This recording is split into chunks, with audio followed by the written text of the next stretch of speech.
Few things are for sure in this life, but this is. If we live for any substantial amount of time, we will encounter grief due to the loss of a loved one. Not something any of us ever want, and we all handle it differently. This podcast is to feature those who have done purposeful and meaningful things through their grief. These people featured on here are normal folks, just like you and me, who were thrust into a place they never wanted to be in their lives. A painful place. As they moved through their pain, they realized that something worthwhile, something for the greater good, could come out of the unthinkable.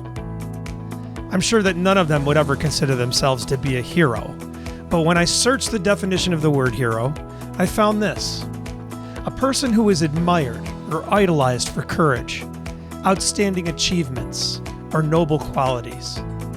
And that fit.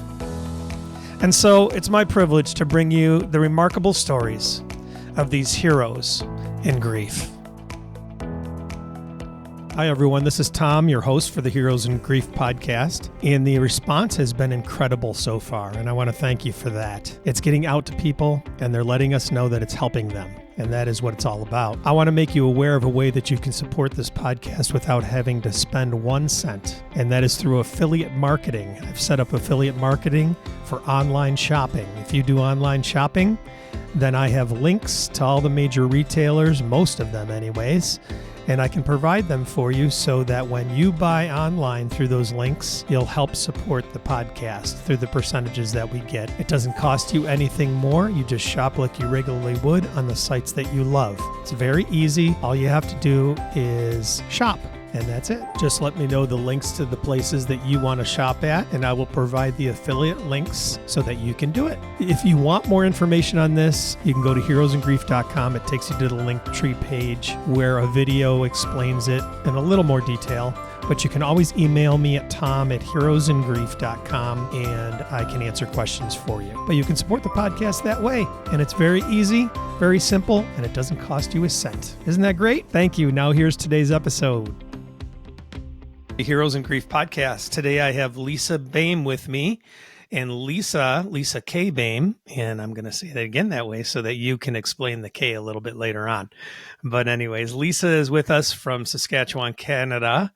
And Lisa, how you doing today? I'm not doing too bad, Tom. Thanks so much. Good. Thank you. Thank you for coming on. I appreciate it.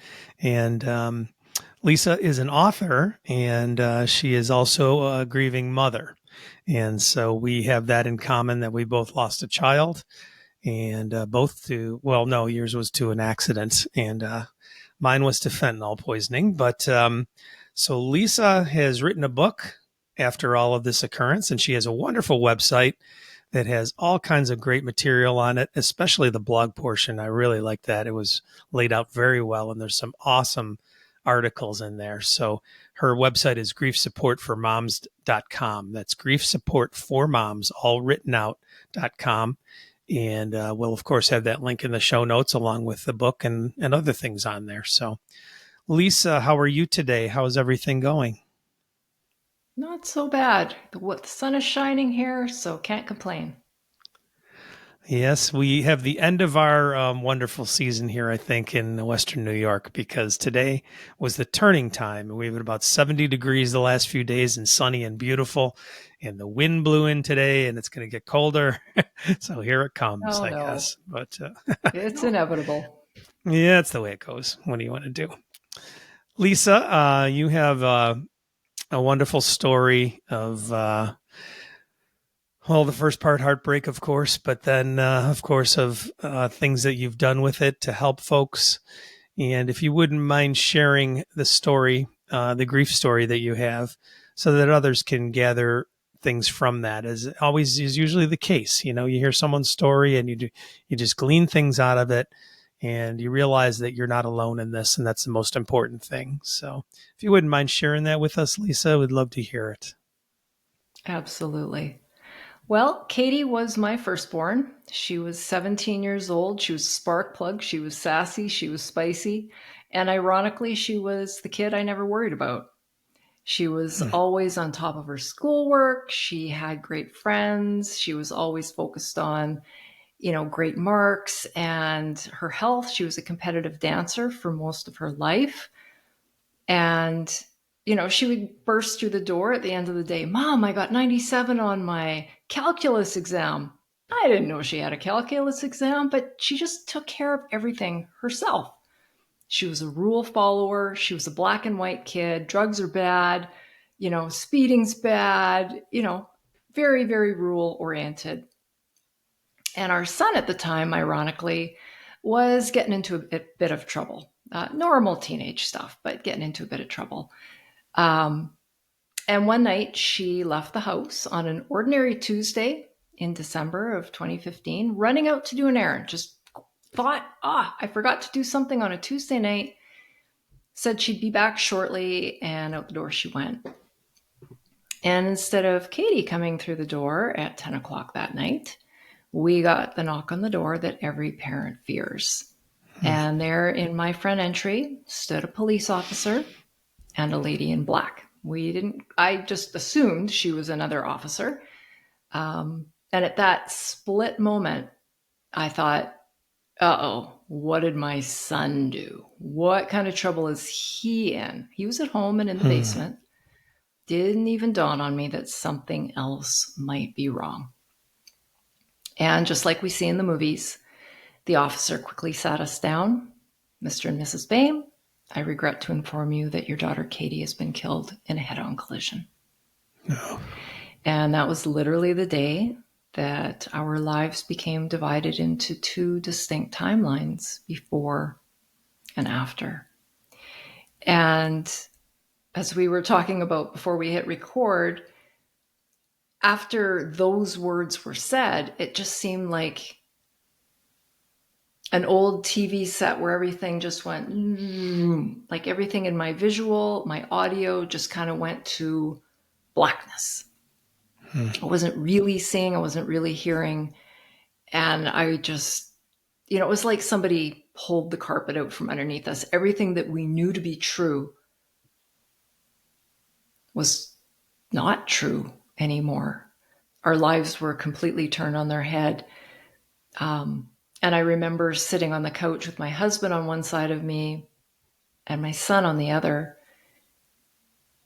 And the other thing that I'm a little bit embarrassed to admit, but I realize now that it was the reaction, a shock reaction. I didn't cry that night. My reaction, I was like a jumping bean. I was literally vibrating up and down on the couch. Like I was probably lifting up off the couch 6 inches. I couldn't hold still. I was shaking so badly. But I remember looking over at my son. Like I say, he was getting into a wee bit of trouble at that time, and just thinking, dear God, what does that mean for this boy? That this huge event in his life, this heartbreaking event, losing his older sister, what was this going to do to him? And vowing that I would do everything in my power to hold my little tiny broken family together. And that was really the start of this awful journey. So sorry. Very sorry. Remember the times very well of that initial time. And I think it's important to hear the different reactions that we have. Hearing your reaction of jumping around and whatever, and not crying, and for people to understand that you could have any kind of reaction to something like that, I think. And it's not strange that you don't do something or you do something. So I like to keep all the listeners always kind of engaged, and the purpose of this is to help people walk through their grief. So it's great to hear a different reaction like that.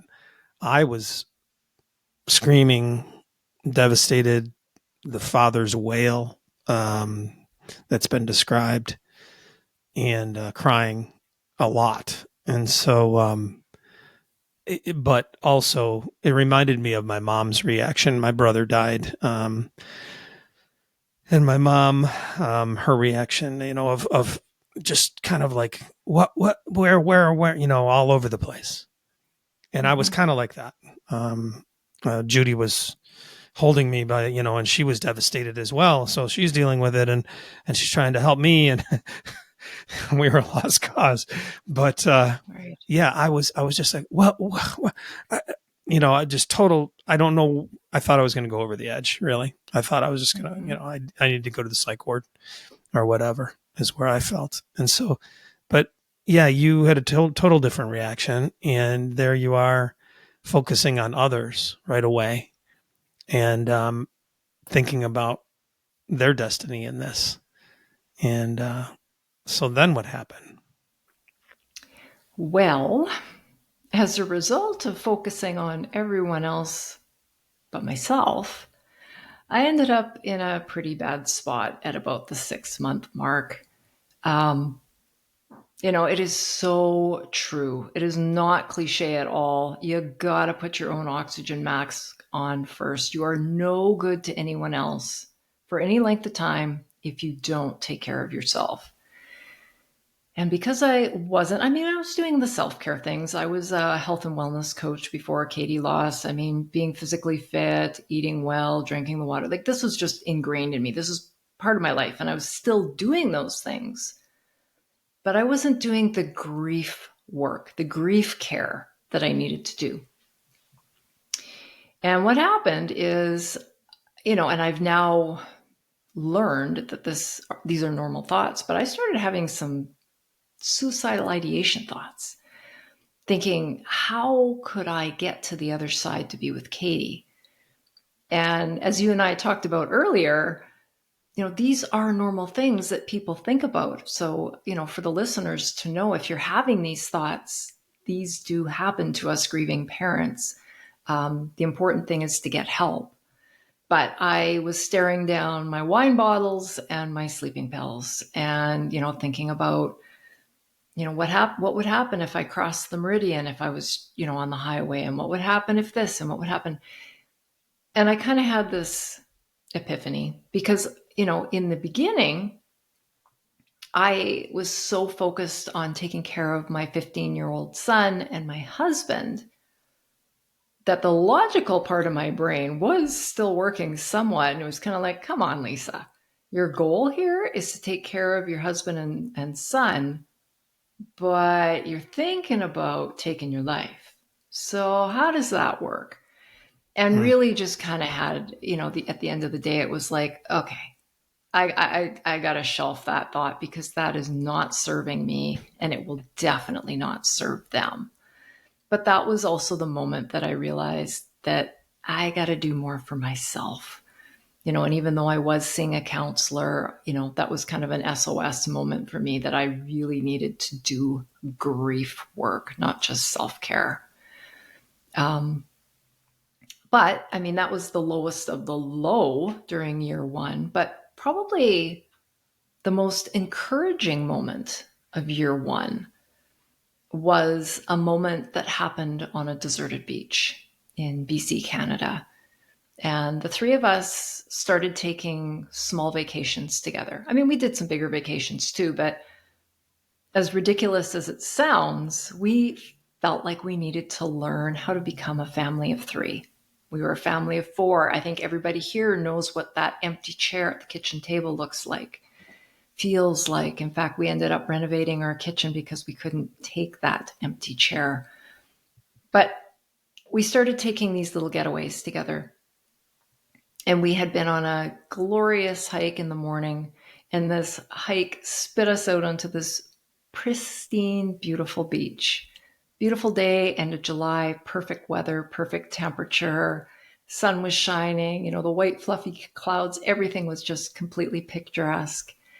And we were alone on the beach, and my husband and son were off walking further ahead because, of course, I had to stop and write Katie's name in the sand and do all those things that we do. But I was walking along with the ocean lapping at my toes and the sun beating on my shoulders and tipping my head up to the sun and just embracing the moment and just feeling happy for about 2 seconds before the guilt came rushing in, before I started questioning myself, what is wrong with you? Like, how you can't be happy? Katie's dead. What's wrong? But then I started thinking as I was walking along, I thought, well, when I had that brief moment of happiness, did it take away my guilt? Or, sorry, did it take away my grief? No. Did it make me forget about Katie? No. So that was this point where I realized that I could carry grief in one hand and joy, happiness, contentment, whatever word you want to use, in the other. And I didn't have to feel guilty for it because they can and do coexist. So from that point on, I started giving myself grace and just feeling whatever came to me and just being okay with that. Incredible. A couple of things, and I'm not original enough to come up with these great sayings, but the one when you're talking about one possibly ending your life or thinking about that way, I thought the same. I didn't think of suicide per se, but I didn't care if I lived. And so I heard a quote and I thought this is exactly how I felt. And that was, I don't want to end my life, but I don't want to live. And it was like, wow, like that's exactly where I was at. I wasn't irrational enough to say, I want to end this, but I just didn't care and I didn't want to live. And then you talked about the realization of that you can carry both things. And I heard a woman describe one time about love and grief. And sometimes people say it's the same or misguide it and say that it's equal. We have grief because of the love that we have for them. The depth of our grief is the depth of our love, I think. But when people, if they equate the love and the grief, then they're afraid to start healing because they feel like they're losing the love. If the grief is lessening, then they feel like they're losing the love. And we know that you can't do that. You're never going to lose the love as you realized. And so, those are great things from other people, but great things to remember. So what happened after that experience? Did things change for you or what went on at that point? What then transpired for you? Well, the next thing that I experienced that I recall, because it all seems like a bit of a blur in all honesty, was kind of having this newfound approach maybe to grief that, that happiness was okay. And I also felt very strongly, and this is maybe another episode for another time, but I've always felt the spiritual connection with Katie. I've always felt that she is still with me. And I've always imagined what she thinks when she watches me. Like, is she thinking, oh, mom, come on? Or is she like, go, mom, that's my mom? And I always just wanted her to be so proud of me. And that encouraged me to make my grief decisions, if we want to call them that. So I kind of had this new appreciation for what grief could look like, this holding grief and joy together, making her proud. And then I was just like, well, how do I do all this? But I spent probably the first 3 years of my life not living my truth. And what I mean by that is I still felt guilty telling even another grieving mother or parent that I was doing okay if I was having an okay day. I felt guilty because all I was hearing around me was life is over, your marriage is over, your surviving kid is probably going to be on drugs or have mental health issues the rest of his life. Everything is just going to suck. And when I had these glimmers of good, I felt really bad about it. So I wasn't telling anybody about it. But inside, I thought, grief doesn't have to be this darkness forever. And I wanted to shout it from the rooftops. So I started kind of living this secret life, and I would write about it. I wouldn't show it to people, but I would write about it. And the first short story that I wrote, which honestly was never meant for anybody's eyes, my daughter had been a competitive dancer for most of her life. But trust me when I tell you that I have sat through a gazillion dress rehearsals, competitions, all the things. I could practically choreograph things in my own head. And I think that's kind of what happened one day is I had this image of these dancers with these old beat up suitcases on a stage, and they were kind of migrating towards each other in this very lyrical modern kind of dance. And honestly, it was all that was in my head for weeks. So I pulled out my computer one day and I just started to write. And I don't consider myself a writer, but blah, blah, blah, out came this short story in minutes. And what this short story effectively was about the suitcase and how a man came to my door one night and plunked this horrible thing in my arms. It was ugly. It was heavy. It was terrible to carry, just to lug around. You know, it laid on my chest at night when I tried to sleep. I was, trying to lug it everywhere I went. And people looked at me and they felt sorry for me about having to carry this thing. And at the end of the short story, I end up being brave enough to open the suitcase up. And even though it was hideous and scary and awful on the outside, once I opened it up, it was full of light and love and everything beautiful and wonderful. And it was actually a metaphor for grief. And the outside was this awful yuckiness that we're all aware of, but inside were all the wonderful memories and all my love for Katie. So that's how that came into it. And then from there, I started writing more and more because I had all these secret emotions that I didn't want to share with other people that, there can be lightness in grief and there can be this.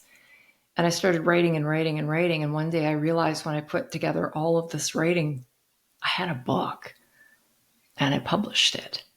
And when you introduced me, you said that my name is Lisa K. Boehm. And in fact, truthfully, it's not. That's my pen name. The K is not my middle initial. The K is actually a nod to Katie in heaven. I really felt that she, not only obviously she's the star of the story, but with this spiritual connection that I have felt with her, I truly felt that the writing came from her. She was the writer. I was not until she died.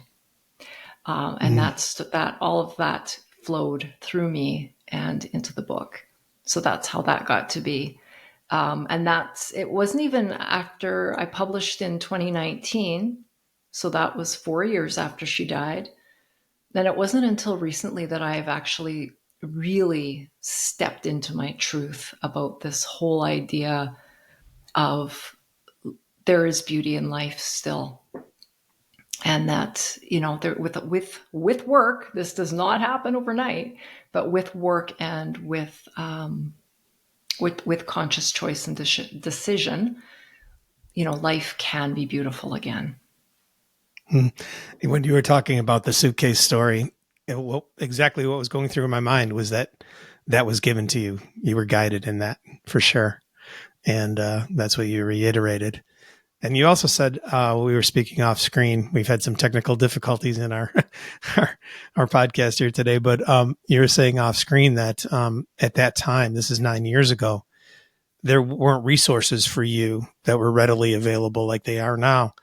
And so other things came out of that, right? Some of the things that are now on the website and that type of thing. Is that what happened? Yeah, I do. Like I say, we've got podcasts like yours that are very inspiring and full of hope. There's a lot more books. I think we're speaking about grief more openly than we did even 9 years ago. And these are all very positive things. But I wanted to be part of the positive change. And I wanted to be the voice of hope, frankly. I thought if I can do nothing but give one other grieving mom hope, that's my goal. And really just started thinking, what do I wish was there for me? 9 years ago. And I think what you are doing here, Tom, exemplifies what we all need as grieving parents. We all need a safe place to share stories. We need to feel seen. We need to be heard, and we need to be validated. Some of the things that you've even said today in regards to my own story, these feelings of suicide, taking your life, these are normal. To validate those feelings, to have conversation with other people who are walking this journey. These were all things that I wanted to do. And I have to say, a little bit of my journey's been throwing spaghetti at the wall. I mean, I've created courses, and they were good, and I've had great feedback from them. But the fact of the matter is, we don't get through grief in 6 weeks or 8 weeks of a course, right? We don't graduate from a course. They're all done. And that's where my grief community kind of started to become a living, breathing entity. And, because I do think that we need a safe space to come into. And as much as COVID was a trial in itself of all humanity, I think if it taught us anything, it's that great human connection can happen over the internet. We can connect with people in New York and Saskatchewan, from Australia to, Canada, and that we can create supportive spaces doing that. So these are just some of the things that I have done that have given me support, as well as supporting other people. That's great. It came out of your need, and so you created it yourself, and that's awesome. You mentioned too that this is the second podcast in a row that someone has mentioned I'm not a writer, and you're a writer. Someone said that to me recently too. They're like, Tom, when's your book coming? And I said, shh, don't say that. I have no desire whatsoever to do a book, but so that's usually when it comes, right? But yeah, you've got great things on your site. The website is griefsupportformoms.com, and that's all spelled out, Grief Support for Moms. And Lisa has her book on there. The book is called Journey to Healing, A Mother's Guide to Navigating Child Loss. And so now do you focus, obviously, for moms, yes, but everybody can glean things from your site, right? And I saw your blogs are incredible.